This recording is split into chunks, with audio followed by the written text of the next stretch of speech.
Last time, we talked about how Journey to the West, shaped by the feudal era of its creation, is packed with sharp satire and reflections on politics of the time. It's a goldmine for understanding that period's social and ideological landscape. But here's the catch. This satire wasn't intentional. It seeped into the story passively, almost unconsciously. If we're defining Journey to the West, we've got to start with what the author actively and passionately expressed. Straight to the point, Journey to the West is actually a spiritual cultivation manual disguised as a myth. How so? Let's start with China's oldest thought patterns. Around 2,500 years ago, the Chinese sage Confucius compiled a set of texts. Archaeologists later found that the content recorded in these texts dates back to even more ancient times. This book is called Shang Shu Book of Documents. It's not a mythology but a record of historical events and political texts predating Confucius. We won't dive into all its mysteries here, but it can be said that one theory from this text has shaped Chinese thinking to this day. This theory is called the Wu Xing 5 elements. The Shang Shu states that there are 5 fundamental natural elements in this world: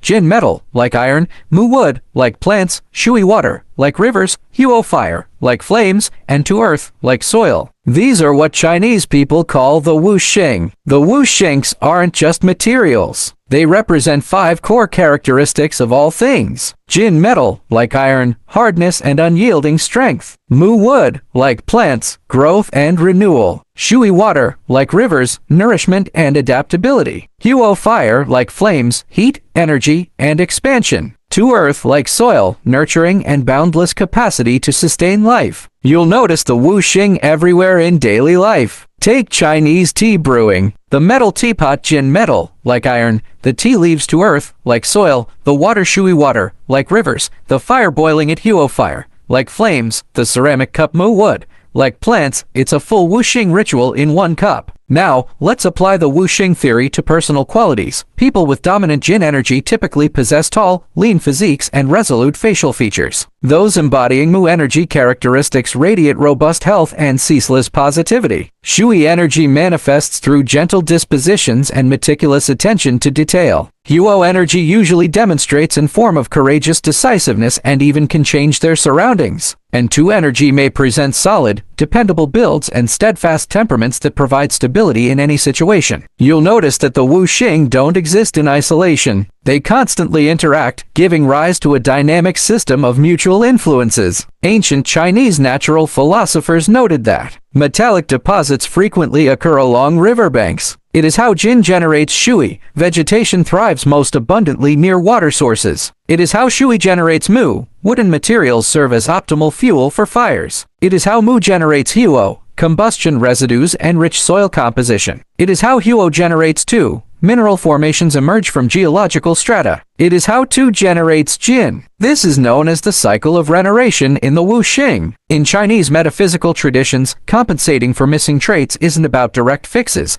but about creating the conditions for those traits to emerge naturally. Take someone lacking Jin energy symbolizing resolve. Rather than lecturing about how to gain resilience, you'd cultivate Tu energy stability for him or her. Why? Because Tu generates Jin. Grounded consistency naturally breeds inner strength. By the same logic, if someone struggles with decisiveness lacking Huo energy, it's often because they're paralyzed by potential loss. The solution? Nourish Mu energy, the element of growth and renewal. When they internalize that setbacks aren't endings but part of life's endless cycle, the wood naturally fuels the fire. That's when boldness ignites on its own. So you see, the Wu Xing generative cycle isn't about predicting the future, it reveals the foundational Chinese approach to problem solving. Rooted in humility, this philosophy acknowledges that direct intervention often fails. Instead, it emphasizes shaping the environment, believing that context influences outcomes for more than any single variable. This aligns perfectly with traditional Chinese educational values, the belief that a nurturing environment shapes character. The classic tale of Mencius' mother moving 3 times illustrates this perfectly.